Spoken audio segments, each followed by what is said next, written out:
Imagine this. It's the 14th century. You've just met the one. She has enchanting eyes. Her father owns 3 prime cows. And her teeth. Well, at least half of them are still there. You want to ask her out, but there's a problem. The second you approach her, her mother, 2 aunts, and possibly the local priest materialize out of thin air right behind you. Welcome to the world of medieval dating. Here, romance isn't a candlelit dinner. It's a legal transaction, an obstacle course, and in the worst-case scenario, a death sentence. In this world, a date isn't just a step toward love. It's a walk through a minefield.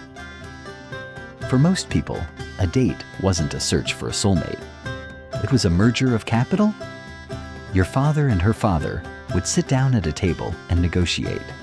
How many sheep is your loyalty worth? If she didn't have a dowry, you didn't have a date, period. You might never even see your bride's face until the wedding day, but you'd know exactly how many acres of land were coming your way. It was like Tinder, but instead of photos, you swiped through property records. Marriage was far too serious to be left to something as unstable as love. Love was simply considered too unreliable a currency to build a family on.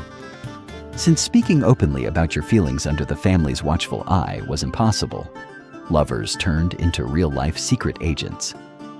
A complex code of symbols emerged. If you couldn't whisper, "I like you," you sent a sprig of a specific plant. But be careful. If you confused a daisy with a stinging nettle, instead of a confession, you'd get a duel challenge from her brother. Even the way a girl held her handkerchief, or the angle at which she tilted her head, could mean either, "Yes, come to the fence tonight," or "My father has loaded his crossbow." And this isn't just a romantic myth. These symbolic languages were actually documented in historical sources. Forget about walks under the moonlight. In the Middle Ages, the concept of personal space simply did not exist. If you wanted to talk to a girl in private, you had only one bizarre option: bundling. The boy and the girl were placed in the same bed, but fully clothed and separated by a special dating board. But if the parents were extra strict, they went even further. The girl was literally sewn into a thick canvas sack up to her neck, leaving only her head exposed. The guy might even have his hands tied. Imagine, you're trying to be romantic and witty, while you both feel like 2 sacks of potatoes dumped in a pile. And behind the door, the parents and the priest are standing there, listening to every single breath. Your task? Whisper all night through the board, and don't even try to climb over it. If the board was moved by morning, or if the sack was torn, congratulations! You were now officially obligated to marry her. No appeals allowed. What do you give as a gift today? Flowers? In the Middle Ages, there was a popular custom called the sweat apple. A girl would hold a peeled apple under her armpit while dancing, until it was thoroughly soaked with her scent and pheromones. Then she would give it to the guy. If he actually ate it, it was a solemn vow of love. But the men weren't exactly innocent either, and their gifts were just as aromatic. A man, while dancing or working, would wipe the sweat from his forehead and neck with a special handkerchief, which he would then triumphantly present to his lady. She was expected to keep that cloth close to her nose, to enjoy the scent of her chosen one all evening. Remember, your prince or princess might not have washed for months. To avoid fainting from the stench, lovers wore pomanders, metal balls filled with strong perfumes. A date turned into a chemical attack, where the scent of musk fought a desperate battle against the reek of a filthy medieval city. It was a battle of perfume against reality, and reality often won. While the peasants were messing around with apples and sweaty handkerchiefs, the lords were playing a game called courtly love. This was the ultimate form of emotional masochism. A knight was expected to worship his fair lady, write her poems, and perform heroic deeds in her name. But there was a catch. Ideal love had to be strictly platonic, and usually directed at someone else's wife. Loving your own spouse was considered boring and domestic. Sometimes this devotion reached the level of absolute madness. To prove his loyalty, a knight might take a vow not to cut his fingernails on one hand for years, or to refuse meat until he won a battle. Some even fought in tournaments with one eye bandaged, risking their lives in a split second, just for a woman they might have never even been alone with. It was an era where real scars, broken ribs, and lifelong diets replaced likes on social media.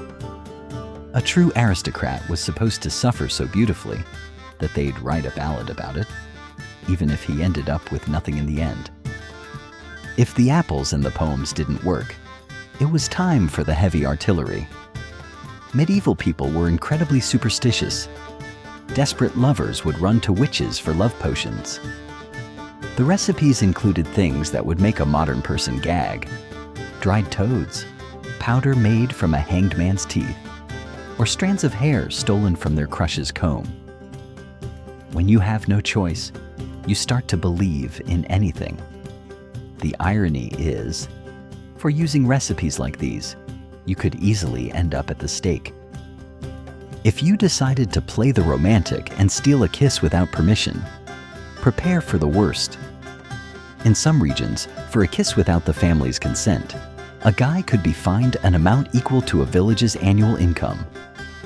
And if you promised to marry someone during a date and then changed your mind, that was considered a breach of contract. The church court could literally force you to marry against your will. Love in the Middle Ages wasn't just a feeling. It was a legal risk. In this legal hell, even the murderer pig from our last episode would have felt more comfortable than a jilted groom. And here's the paradox. Despite all this nightmare, people still fell in love. Not because it was easy, but because without it, they didn't feel alive at all. Love wasn't just romance. It was a form of resistance. Every stolen glance, every secret letter, every risky kiss was a small rebellion against a world where everything was decided for you, from birth to the grave. Medieval dating was a nightmare of rules, smells, and total control. And perhaps that's exactly why people wrote about love so desperately back then. In that world, ballads and poems weren't just decorations. They were a way to survive, to keep from going mad, and to feel, if only for a moment, that you weren't just a part of someone's business deal. Tell me in the comments, which of these customs seems the craziest to you? The armpit apple, the dating board, or the toad potions? Let's talk about it. This was Marcus. If you're interested in stories that are rarely told out loud, stay with me. Until the next page of history.